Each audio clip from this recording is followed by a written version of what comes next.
Ada yang bagi pandangan kes ni Elin ni bukan pasal undang-undang Islam, bukan pasal undang-undang syariah. Dia pasal pertindihan bidang kuasa jer. Dia tak jer, okey? Sebab implikasi dia sangat besar susulan keputusan kes ni Elin oleh Mahkamah Persekutuan ni. Tak payah nak jer sangat. Saya lihat pandangan yang viral dari sudut undang-undang nampak tak seimbang. Kelihatannya mereka yang bagi pandangan tidak ada latar belakang syariah langsung. Jadi bagaimana kita nak yakin bahawa mereka bersifat protektif ataupun bersifat melindungi undang-undang syariah?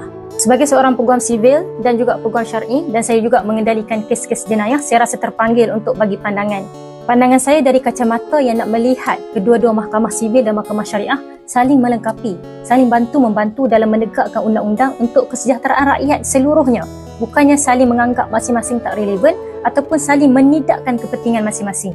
Malaysia telah ada dua set mahkamah. Satu mahkamah sivil dan mahkamah syariah ini sejak merdeka lagi. Bukan baru ada 4-5 tahun ni.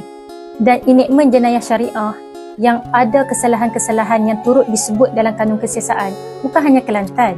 Ada banyak lagi negeri-negeri lain yang turut ada enactment jenayah syariah dengan pattern yang sama. Contohnya Pulau Pinang, sejak 28 tahun yang dulu dah ada enactment jenayah syariah macam itu. Selangor sejak 29 tahun yang dulu. Negeri Sembilan sejak 32 tahun yang dulu. Johor dah 27 tahun. Pahang dah 11 tahun. Mereka pun ada kesalahan-kesalahan yang turut disebut dalam kanun kesiasaan seperti liwat, sumbang mahram, mucikari, pasal halal. Jadi bukan hanya Kelantan. Jadi bila enactment jenayah syariah Kelantan berjaya dicabar, maka negeri-negeri lain akan menunggu masa. Yang boleh buat undang-undang dalam negara kita ni ada dua pihak sahaja. Satu Parlimen, satu Dewan Undangan Negeri. Parlimen buat undang-undang di peringkat persekutuan, DUN buat undang-undang di peringkat negeri, yang mana Islam duduk bawah bidang kuasa negeri. Jadi perlembagaan memang bagi kuasa pada DUN untuk gubal undang-undang Islam. Undang-undang Islam yang berkaitan dengan kes sivil atau kes mal, dan juga undang-undang Islam yang berkaitan dengan kes jenayah. Jadi bukan saja-saja Dewan Undangan Negeri ni duk gubal undang-undang Islam yang berkaitan dengan kesalahan jenayah ni. Sebab perlembagaan bagi kuasa tu dah lama dah bagi. Sebab itu enactment jenayah syariah ni pun usianya puluhan tahun dah. Cuma sejak akhir-akhir ini sahaja ia dipertikaikan dan dicabar. Cumanya untuk kes sivil ataupun mal, perlembagaan bagi penjelasan yang detail. Undang-undang apa sahaja yang DUN boleh buat. Okey, jadi DUN boleh buat undang-undang yang berkaitan dengan keluarga, berkaitan dengan pewarisan, berkaitan dengan kahwin, cerai, nafkah dan sebagainya ada disebutkan. Tetapi untuk kes jenayah, perlembagaan tak perincikan sedetail itu. Dia cuma sebut DUN ni boleh buat undang-undang untuk bagi hukuman pada orang Islam yang melakukan kesalahan terhadap perintah agama kecuali berkenaan dengan perkara yang termasuk dalam senarai persekutuan. Dia bagi kecuali itulah yang menyebabkan berlaku pertembungan ataupun kekeliruan ini. Sebab walaupun ada pengecualian itu, Mahkamah Syariah telah pun beroperasi selama puluhan tahun mendengar, membicarakan dan menjatuhkan hukum untuk kesalahan-kesalahan ini yang turut ada dalam kanun kesiasaan.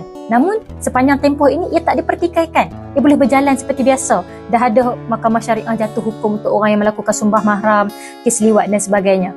Jadi kalau kesalahan-kesalahan itu ada dalam enactment jenayah syariah, ada juga dalam kanun kesiasaan, apa yang membezakan? Confirm lah ada perbezaan dia. Memang beza weh. Siapa yang ada pengalaman handle kes di Mahkamah Syariah dan juga bawa kes di Mahkamah Sivil, confirm tahu apa perbezaan dia. Okey, kembali kepada topik utama kita. Apa yang membezakan kesalahan tu di bawah enactment jenayah syariah dan juga kesalahan tu di dalam kanun kesiasaan? Jenayah syariah ini awak bersalah kepada Allah. Macam mana nak tahu? Disebut di dalam Quran, dalam hadis, dalil-dalil syarak.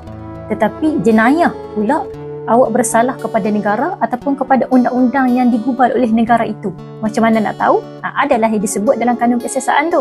Di Mahkamah Syariah, rujukan nas undang-undang dan juga hala tuju perbicaraan itu berbeza.